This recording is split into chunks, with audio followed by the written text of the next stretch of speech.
I'm Marilyn, 32 female. I live in a city that never sleeps, in a sleek high-rise apartment that feels more like a charging station than a home. For the past decade, my life has been a carefully constructed edifice of long hours, complex spreadsheets, and the relentless pursuit of decimal points as a senior financial analyst for a major investment firm. My world was one of numbers because numbers, unlike people, were logical. They were predictable. They balanced. My family, on the other hand, never balanced. I was the plus sign they used to correct their own deficits. This story isn't about the job that pushed me to my physical breaking point. It's about what happened when my body finally sent an invoice for all the stress I'd endured, and the people who were supposed to be my first responders left the call on read. It's about how a single, smiling photograph on social media became the catalyst that turned a lifetime of quiet resentment into a meticulously calculated campaign for justice. It's about how I discovered that the only way to deal with a family that sees you as a financial instrument is to become the bank, set the terms, and foreclose on the relationship. Before this story unfolds, I'd love to connect with you. Please let me know in the comments where you're watching from and what time it is in your corner of the world. It's amazing to see how far these stories can travel. To understand the chill of that hospital room, you have to understand the warmth I used to provide. I wasn't just a daughter or a sister, I was a utility. Marilyn, the provider of solutions. Marilyn, the fixer of problems. Marilyn, the human safety net. This role was assigned to me so early in life that I never thought to question the fine print of the contract. It was just who I was. My identity was inextricably linked to my utility. My father, David, a retired accountant, was a man who understood numbers but not their human cost. He viewed my career not with pride for my achievements, but with an appraiser's eye, calculating my earning potential and how it could benefit the collective. When I graduated with honors, his congratulations was, "Good. Now you can start building a real portfolio." He didn't mean for me, he meant for us. My mother, Helen, a retired nurse, was the family's emotional barometer, and her needle always pointed toward my brother, Ethan. She practiced a form of selective empathy, rushing to soothe his every paper cut while remaining clinically detached from any of my legitimate wounds. Her caregiving instincts, it seemed, had a very specific and limited range.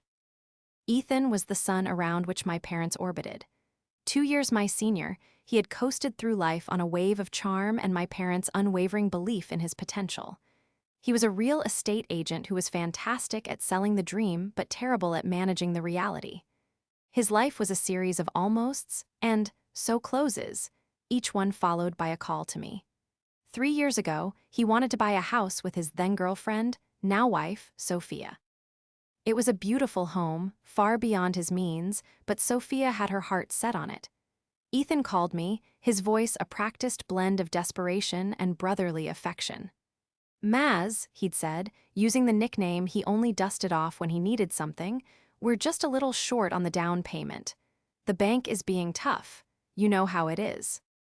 I did know how it was. I knew he had a terrible credit score from a failed entrepreneurial venture in his 20s, a venture I had also partially funded. I knew Sophia, an interior designer with expensive taste, saw the house as a reflection of the status she felt they deserved. Against my better judgment, I transferred him the $40,000. I told myself it was a loan, but I never drafted any paperwork. It was family, after all. You don't send invoices to family. Ethan promised to pay me back as soon as this big commission comes through. That commission, like so many others, never seemed to materialize. The loan was never mentioned again, fading into the long list of financial favors I had extended over the years. My relationship with my parents was no different. They lived in the house I grew up in, a property they owned outright. Yet they seemed to perpetually exist in a state of manufactured financial fragility. Last year, the roof needed replacing. My father called me not to ask for a loan, but to present a problem for me to solve. "Marilyn, the quotes we're getting are astronomical," he said, the unspoken expectation hanging heavy in the air. "I've run the numbers on our retirement fund, and a withdrawal of this size would have significant tax implications." He was speaking my language, framing it as a financial puzzle he knew I couldn't resist. I spent a week of my evenings researching contractors, negotiating quotes, and ultimately, gifting them half the cost to avoid them having to touch their precious nest egg. They accepted it with the casual ease of Piop. Lo accustomed to being catered to. Their thanks was a brief, "Oh, you're a lifesaver, dear," before my mother changed the topic to a minor inconvenience Ethan was experiencing. This pattern was the rhythm of our family. Their need, my provision. Their crisis, my calm. They were the takers and I was the giver. It wasn't a malicious, mustache-twirling villainy. It was a quieter, more insidious kind of neglect, born from the absolute certainty that I would always be there. I was the foundation of the house, essential but unseen. You don't thank the foundation every day for holding everything up. You just expect it to be there, silent and strong, bearing the weight of it all. I never complained, I never pushed back. What was the point? I had convinced myself that this was my role, that my value was tied to my ability to provide. If I stopped providing, what value did I have left? I was terrified of the answer to that question. The irony was that the more I gave, the less they saw me. I had become so reliable that I was invisible. A constant presence, like the hum of a refrigerator, you only notice it when it stops. And it was about to stop. The week of my collapse was the culmination of a 6-month project at work. I was leading a team on a multi-billion-dollar merger, working 18-hour days, fueled by caffeine and adrenaline. I barely ate, I barely slept. I was running on fumes, but the finish line was in sight. I had a call with my mother a few days before.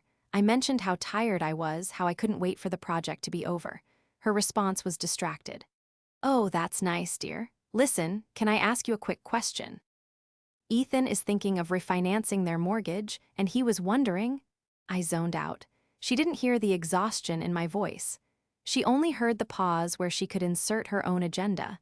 I was just a resource, a dependable, inexhaustible resource, but I wasn't inexhaustible.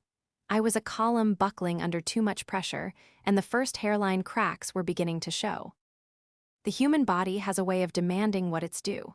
For months, I had been ignoring its warnings. The persistent headaches, the heart palpitations, the dizzy spells I dismissed as low blood sugar.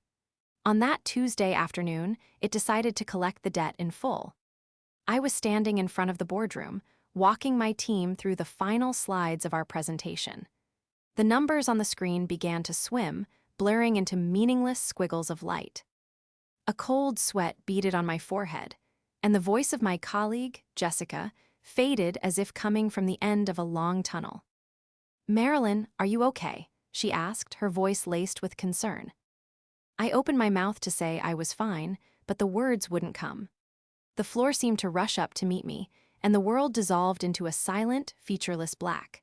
My next conscious thought was of a rhythmic, insistent beeping and the sterile, antiseptic smell that can only mean one thing: a hospital. I blinked my eyes open, the fluorescent lights above me painfully bright. A doctor with kind eyes and a tired face was standing by my bedside, reviewing a chart. My friend and colleague, Jessica, was in a chair next to him, her face pale with worry. "Welcome back," the doctor said gently. "You gave your colleagues quite a scare. You collapsed from what we can tell is severe exhaustion and dehydration. Your blood pressure was dangerously low. We're going to keep you for a few days for observation." My mind felt foggy, struggling to catch up. My work, the presentation. Jessica reached out and squeezed my hand. "Don't worry about it," she said firmly. "I handled it. The only thing you need to worry about right now is resting." As the doctor asked me a series of routine questions, one stood out. "We found your emergency contacts in your phone. We've called your parents, David and Helen, and your brother, Ethan. We left messages with all of them, letting them know you're here at City General and that you're stable." A wave of relief washed over me. They knew they would be here soon. My mom, despite her blind spots, was a retired nurse. She would know what to do, how to talk to the doctors. My dad would handle the paperwork. Ethan? Well, Ethan would probably just show up and try to look concerned. But they would come. Of course they would come. Jessica stayed for another hour until visiting hours were over, promising to bring my laptop and some clothes the next day. As she left, The silence of the private room settled around me. I looked at my phone on the bedside table. It felt too heavy to lift. I closed my eyes and drifted into a fitful, dreamless sleep. When I woke up, the morning light was streaming through the window. My first instinct was to check my phone. I picked it up, my heart thudding with a strange mix of anticipation and anxiety. I swiped the screen open.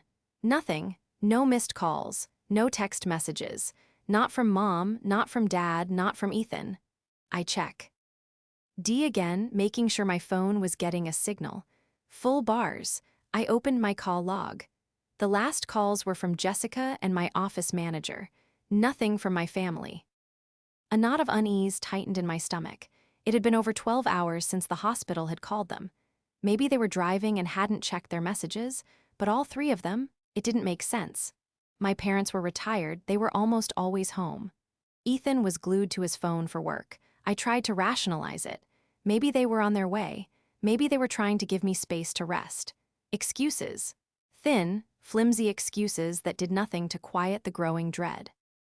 The day crawled by in a blur of blood tests, IV drips, and bland hospital food.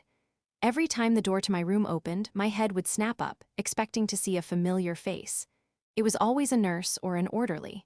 By late afternoon, the dread had curdled into a cold, hard knot of anger. I had collapsed. I was in the hospital, and my family hadn't bothered to call me back.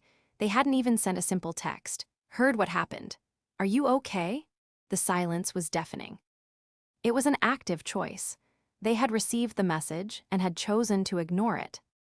That evening, as I listlessly scrolled through my social media feed, a notification popped up. Ethan last name tagged you in a photo. My thumb hovered over it for a second before I tapped. The image that loaded felt like a physical blow. It was a group photo taken in a fancy restaurant. There they were, my father David beaming, my mother Helen, her arm wrapped lovingly around my brother's wife, Sophia, and Ethan, grinning from ear to ear, raising a glass of champagne. The table was laden with food, a celebration in full swing. My stomach churned, and then I read the caption. Whole crew together, finally complete. So excited for the next chapter. Finally complete. The words echoed in the silent room. I wasn't in the picture, and yet the crew was complete. Not just complete, but finally complete. It wasn't an oversight. It was a statement. My absence wasn't just noted, it was irrelevant. In fact, my absence seemed to be the very thing that made them whole. Sophia, my brother's polished and perfect wife, was standing in the spot where I should have been, fitting into their family portrait so seamlessly that it was as if I had been erased and she had been pasted in my place. I stared at the photo for what felt like an hour, the smiling faces mocking me from the screen. They were celebrating. While I was lying in a hospital bed, attached to monitors that beeped in the lonely darkness, they were celebrating a life that was finally complete without me. The hurt was so sharp, so profound, it stole my breath. It wasn't just that they didn't care, it was that they were happier without me. The reliable anchor had been cut loose, and the ship was sailing on without a second glance. In that moment, something inside me broke. But as the pieces settled, they rearranged themselves into something new. Something cold, hard, and sharp as glass. For the first few hours after seeing the photo, I was paralyzed. The image was burned into my mind. Their joyful faces, the celebratory clink of their glasses, Sophia's triumphant smile. It was a tableau of my own obsolescence. I didn't cry. The shock was too deep, the betrayal too absolute for tears. It felt less like an emotional wound and more like a clinical diagnosis of a terminal condition. My role in the family, the one I had poured my entire self into, was over. And nobody had bothered to tell me. My finger hovered over the comments section. I could have unleashed a torrent of righteous fury. I could have written, "Glad you're all having fun while I'm in the hospital," and watched the chaos unfold. But what would that accomplish? It would give them the opportunity to feign ignorance, to shower me with flimsy excuses. "Oh, Marilyn, we were going to call you right after dinner." My phone must have been on silent. We didn't want to worry you. It would make me look hysterical and them merely forgetful. I refused to give them that satisfaction. Instead, I did nothing. I liked the photo. A single, cold, deliberate tap. Let them see it. Let them wonder what it meant. Let the silence be my answer to their celebration. The next day, Jessica arrived with a bag of my things and a container of soup that wasn't beige. She found me sitting up in bed, staring out the window, the offending photo still open on my phone. "Hey," she said softly, setting the bag down. "How are you feeling?" "Redundant," I replied, my voice flat. I showed her the phone. Jessica's face, usually a mask of professional composure, tightened with anger as she read the caption. She was a corporate lawyer. She understood nuance and intention better than anyone. "Oh, Marilyn, I am so sorry," she said, her voice filled with a fury on my behalf that I couldn't yet muster for myself. "These people, they. Ray, unbelievable." "It's not unbelievable, though, is it?" I said, a bitter laugh escaping my lips. "It's perfectly on brand. I've spent my whole life being their emergency plan. The moment they don't have an emergency, I cease to exist." "This is more than that," Jessica insisted. "The caption, 'Finally complete.' That's not just forgetting you, that's replacing you. What were they even celebrating?" That was the question that began to gnaw at me. The dinner was clearly a major event. People don't use phrases like "next chapter" for a casual Tuesday get-together. It was deliberate. It was significant. And it had been important enough to ignore a call from a hospital. For the next 2 days, I remained in my sterile room, allowing my body to heal while my mind went to work. The silence from my family continued. It was a deafening, damning void. Not a single call, not a single text. My like on Ethan's photo had been seen, the notification confirmed it, but it had elicited no response. They were doubling down on their silence, perhaps hoping the entire incident, my collapse included, would simply fade away if they ignored it long enough. This period of isolation became a crucible. With the constant demands of my family stripped away, I had nothing but time to think, to reflect. I sifted through years of memories, re-examining them through this new, harsh lens. The family vacations I'd paid for that were always planned around Ethan's schedule.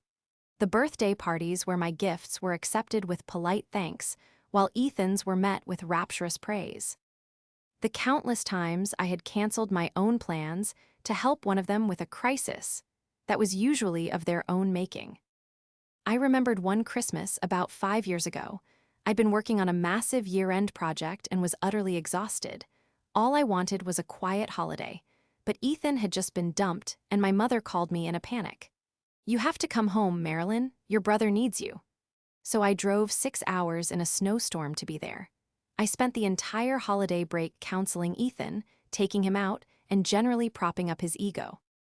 On Christmas morning, my parents gave me a generic gift set from a department store. They gave Ethan a check for $5,000 to help him get back on his feet. At the time, I had swallowed my disappointment and told myself that he needed it more than I did. Now, I saw it for what it was, a clear statement of my value relative to his. He was an investment, I was a given. My mother, the retired nurse, hadn't called to check on a daughter who had collapsed from exhaustion.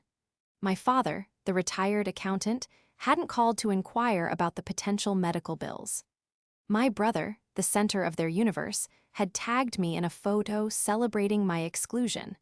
It was a unanimous verdict from the jury of my family. I was guilty of being inconveniently human. My collapse was a messy, unpleasant problem, and they had simply decided to outsource it to the medical professionals. They didn't want to deal with the messy reality of my breakdown. They only wanted the clean, convenient output of my success. The painful truth was this: my family didn't love me. They loved what I could do for them. They loved my stability, my income, my problem-solving skills. They had built their comfortable lives on the foundation of my sacrifices, and the moment a crack appeared in that foundation, they hadn't rushed to repair it. They had simply moved to higher ground and had a party. The radio silence wasn't an accident. It was a conscious business decision.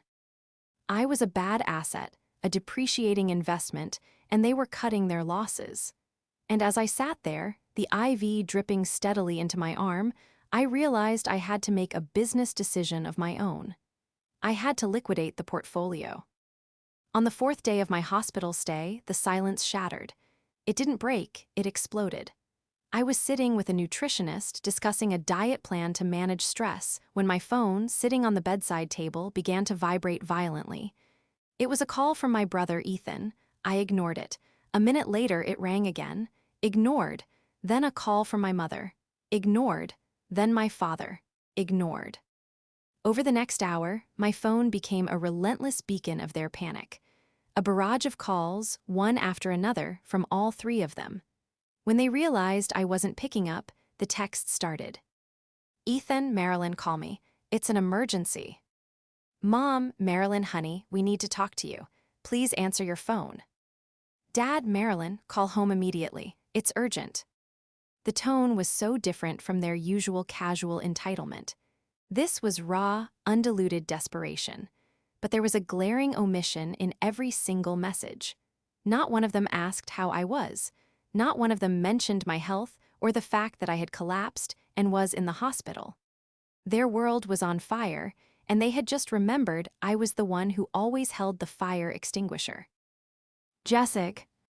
I came by after work, and I showed her the phone, which was still buzzing intermittently. Well, she said, a grim smile on her face. Look who remembered your number. What do you think it is? It's money, I said without hesitation. It's always money, and given the level of panic, it must be a lot of it. My mind, now clear and analytical, began to work. I was a financial analyst. My job was to find the story behind the numbers, to see the patterns in the chaos. This was just another data set. The inputs were a celebratory dinner for a new chapter, followed by radio silence for 4 days, followed by a sudden, coordinated deluge of panicked communication. The conclusion was obvious. A financial time bomb had been ticking, and it had just gone off. Help me dig, I said to Jessica. I thought you'd never ask, she replied, pulling out her laptop. Where do we start? My analyst instincts took over. Ethan. It always starts with Ethan. He's a real estate agent. Let's look at public property records, see if there have been any recent transactions, liens, or notices of default filed against him or my parents. Jessica's fingers flew across the keyboard. As a lawyer, she had access to databases the general public didn't. We started with the house he and Sophia lived in. It was heavily mortgaged, but nothing seemed immediately out of the ordinary. Then, on a hunch, I asked her to look up my parents' address. The house I grew up in, the one they owned free and clear. A few clicks later, Jessica stopped typing. Oh, Marilyn, she said, her voice low, you're not going to like this. She turned the laptop screen toward me. There it was, in black and white. 3 months ago, my parents, David and Helen, had transferred the deed of their house to Ethan. It was now solely in his name. And just 2 months ago, Ethan had taken out a massive line of credit against the property, effectively mortgaging their paid-off home to the hilt. He leveraged their house, I whispered, the cold reality washing over me. That's why they were estate planning last year. They weren't planning. They were giving him their single biggest asset. But it got worse. Jessica kept digging. The loan wasn't from a traditional bank. It was from a hard money lender, a private firm that offers short-term, high-interest loans, usually for risky real estate ventures. These lenders are notoriously aggressive. There's more, Jessica said, pointing to the screen. A notice of default was filed yesterday. It looks like he was involved in some kind of commercial property development. The loan had a balloon payment due at the end of a 90-day term. The payment was due yesterday. Suddenly, everything clicked into place with sickening clarity. The celebratory dinner, the new chapter, it must have been on the eve of closing the big deal that would have paid off the loan and made Ethan a fortune. They were celebrating a victory they hadn't yet won, but the deal must have fallen through at the last minute. The balloon payment came due, and Ethan had nothing. The hard money lender was now coming to collect their collateral, my parents' home. They were going to lose everything. The house my father had meticulously maintained for 40 years. The garden my mother cherished. All of it was about to be seized because of my brother's greed and my parents' foolish, blind faith in him. And the desperate texts, it all made sense. They had one last resort, one final emergency lifeline, me. They needed me to bail them out. They needed a massive infusion of cash, and they needed it immediately. Their 4 days of silence wasn't just them ignoring me, it was them trying to solve the problem on their own, probably calling every bank and lender they could think of, trying to keep their golden boy's catastrophic failure a secret. But every door must have closed in their faces. And finally, swallowing their pride, they had turned to the one person they had so callously discarded. I looked at the buzzing phone in my hand. They didn't see me as a daughter or a sister lying in a hospital bed.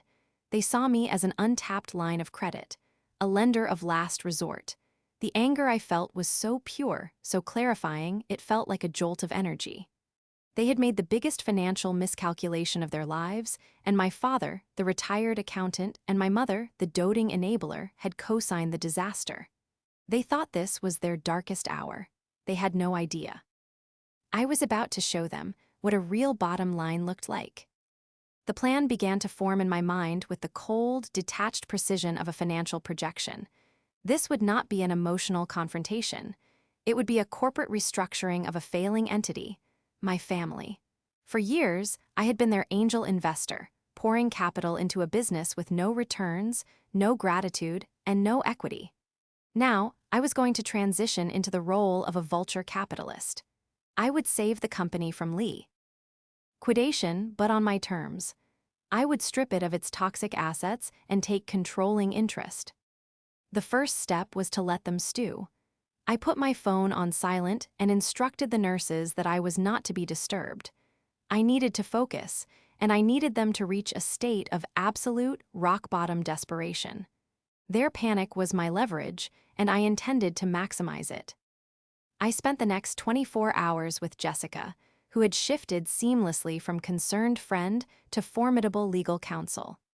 We worked from my hospital room, which we transformed into a makeshift war room. With my financial acumen and her legal expertise, we mapped out every detail of my strategy.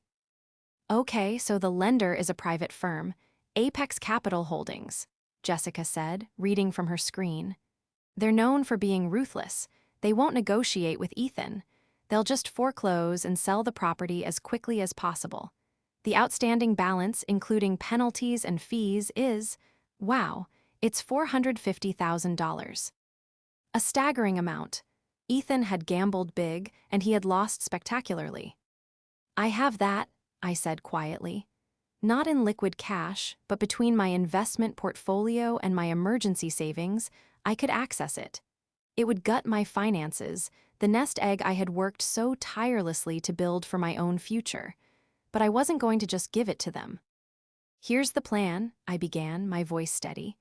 I'm not going to bail them out. I am going to buy the debt. I'll contact Apex Capital myself and make them an offer to purchase Ethan's defaulted loan. For lenders like this, a quick, guaranteed cash payment is often preferable to the hassle and uncertainty of a foreclosure process. I'll offer them the full amount. They get their money, they wash their hands of it, and they're gone. Jessica's eyes lit up with understanding. And you become the creditor, she said, a slow smile spreading across her face. The loan, the collateral, the house, it all becomes yours. You would own their debt. Exactly, I affirmed. I will be the one holding the mortgage on my parents' home. They won't be dealing with a faceless corporation anymore. They'll be dealing with me. We spent the next few hours drafting the legal framework. We prepared a new loan agreement, a formal ironclad contract between myself as the lender and Ethan, David, and Helen as the co-borrowers. There would be no ambiguity, no handshake deals, no, we'll pay you back when we can. The terms were harsh, but they were fair by market standards. The interest rate would be set at the prime rate plus 2%, far better than the exorbitant rate Apex Capital was charging, but by no means a family discount. The repayment schedule would be amortized over 30 years, resulting in a significant monthly payment that would be a constant strain on their finances. Crucially, the agreement included a strict default clause. If they missed a single payment by more than 15 days, I would have the immediate and undisputed right to foreclose and take possession of the property. But that wasn't all. My revenge wasn't just about money, it was about stripping them of the power they had held over me. There's a second condition, I told Jessica. That $40,000 I gave Ethan for his down payment, I want it back, and the money for the roof, and every other significant loan I've made over the past 10 years. I've been going through my bank statements. The total comes to just over $78,000. How do you want to handle that? It will be a separate, unsecured personal loan, co-signed by all three of them. Zero interest, but with a 5-year repayment term. It's another monthly payment they'll have to make. A constant reminder. Finally, we drafted a formal letter. It was not a letter from a daughter. It was a letter of intent from a financial entity. It outlined the entire situation as I understood it: Ethan's reckless borrowing, the transfer of the deed, the imminent foreclosure. It then presented my offer not as help, but as a one-time, non-negotiable financial restructuring proposal. It laid out the terms of the new mortgage and the personal loan in cold, hard detail. There was no emotion, no recrimination. Just facts, figures, and consequences. The final piece of the plan was the delivery. I wouldn't call them. I wouldn't text them. I would wait until I was discharged. Then, I would have Jessica, acting as my legal representative, formally serve them with the proposal. They would have 48 hours to accept the terms. If they declined, the letter stated that the offer was permanently rescinded, and I would allow the foreclosure proceedings from Apex Capital to continue unimpeded. As I signed the documents Jessica had printed at the hospital's business center, a profound sense of calm settled over me. This wasn't about anger anymore. The fiery rage had cooled into something much more potent: resolve. For my entire life, my family had treated me like a bank. They made unauthorized withdrawals from my emoti, ownal and financial reserves whenever they pleased. Now, I was finally acting like a bank. I was setting terms, managing risk, and protecting my assets. They wanted my help, they were going to get it. But they were about to learn that my help now came with interest. I was discharged from the hospital 2 days later, physically weak but mentally sharper than I had ever been. The nonstop barrage of calls and texts had continued, each one more frantic than the last. I ignored them all, a silent gatekeeper to my own peace. I went back to my quiet apartment, and for the first time, it felt like a true sanctuary, a fortress they could not breach. The next morning, Jessica, dressed in a sharp power suit, went to my parents' house. She served them the envelope containing my proposal, just as we had planned. Her instructions were to say only one thing: I am delivering this on behalf of my client, Marilyn.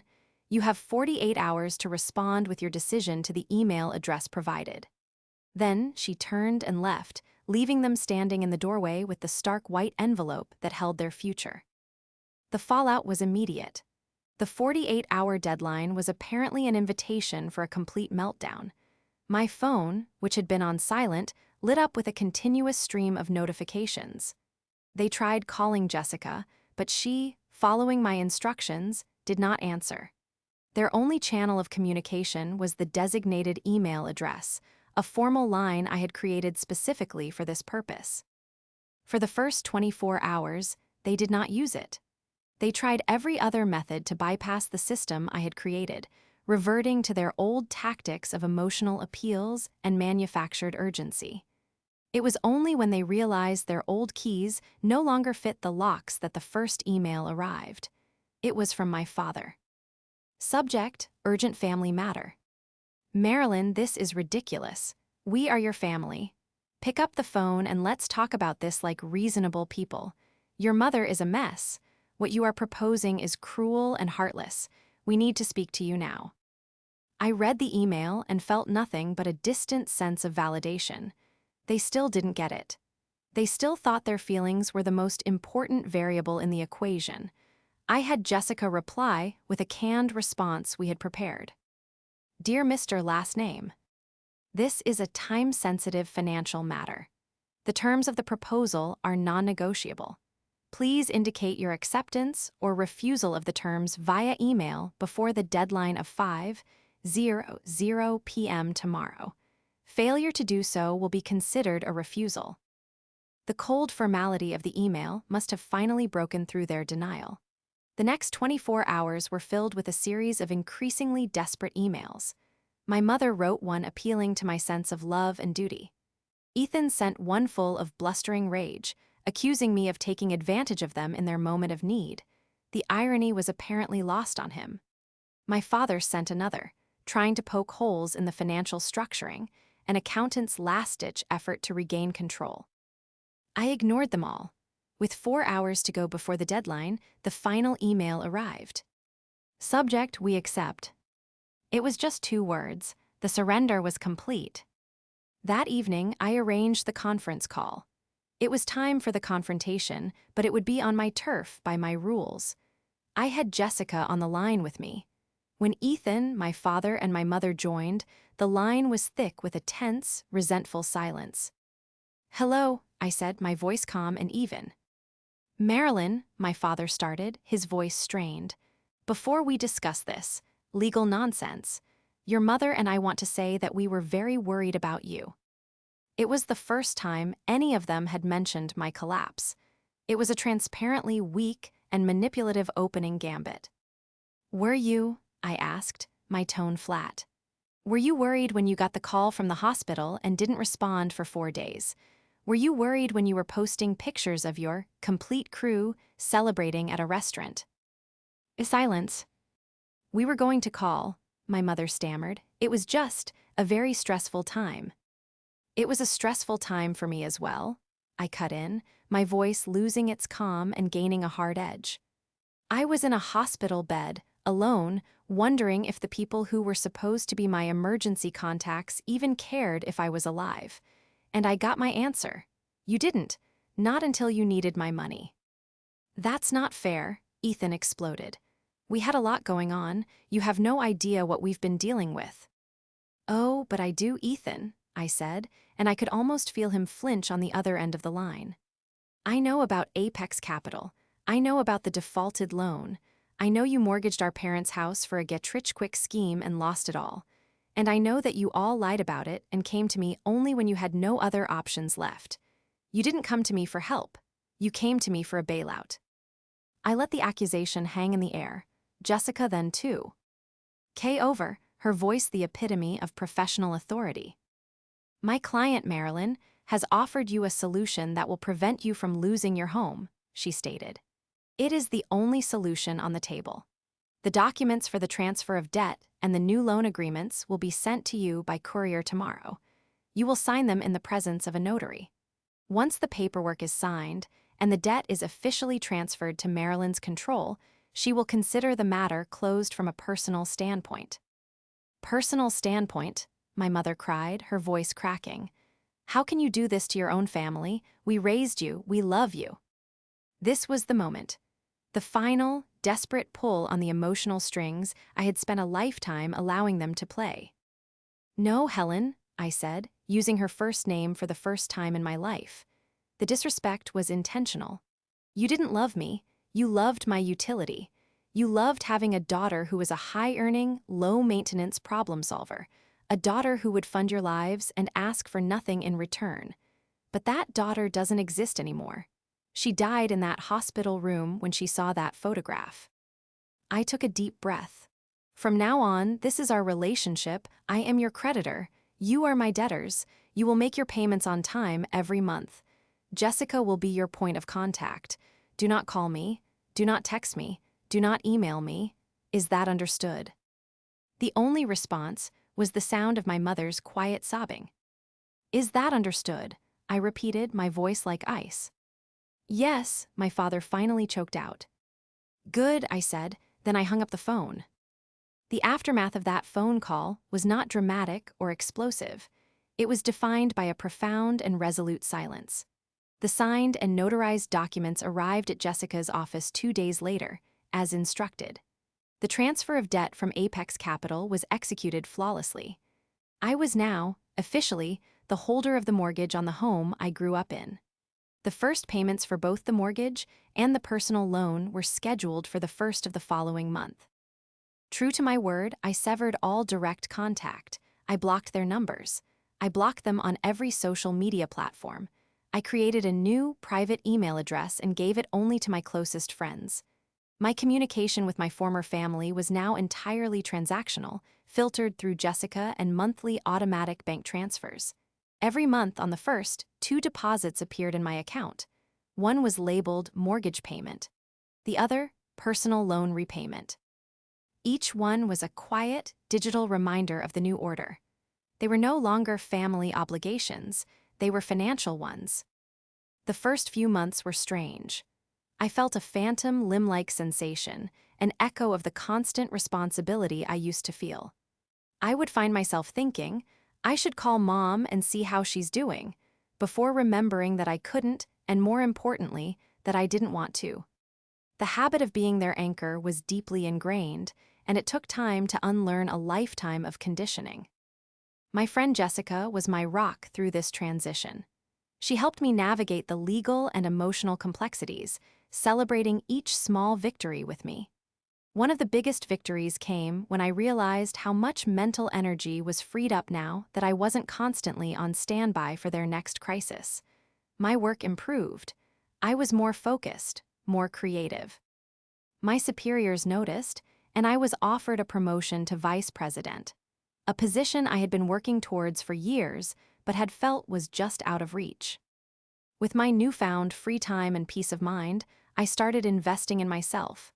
I used the money from their loan repayments, their guilt tax, as Jessica called it, to do things I had always put off. I hired a personal trainer and got my health back on track. I took a 3-week vacation to Italy, something my family had always subtly discouraged because it meant I wouldn't be available if they needed me. I ate pasta, drank wine, and walked through ancient streets, feeling the weight of my past life lift with every step.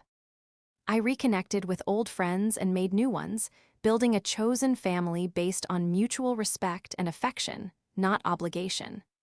I started dating again, cautiously at first, but eventually met a wonderful man, a history professor who was fascinated by my mind, not my bank account. He loved me for who I was, not what I could provide.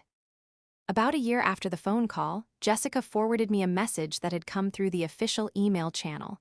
It was from my father. It was a single, scanned document, a for sale listing for their house. They were downsizing. They couldn't afford the payments and the upkeep anymore. They were selling the home they had sacrificed for their son's ambition, the home that was now my collateral.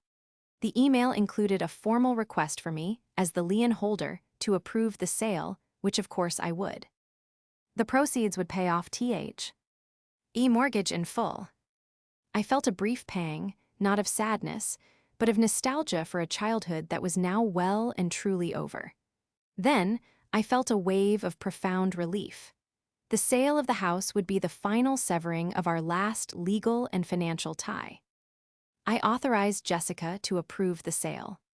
A few weeks later, a large wire transfer appeared in my investment account, officially closing out their mortgage.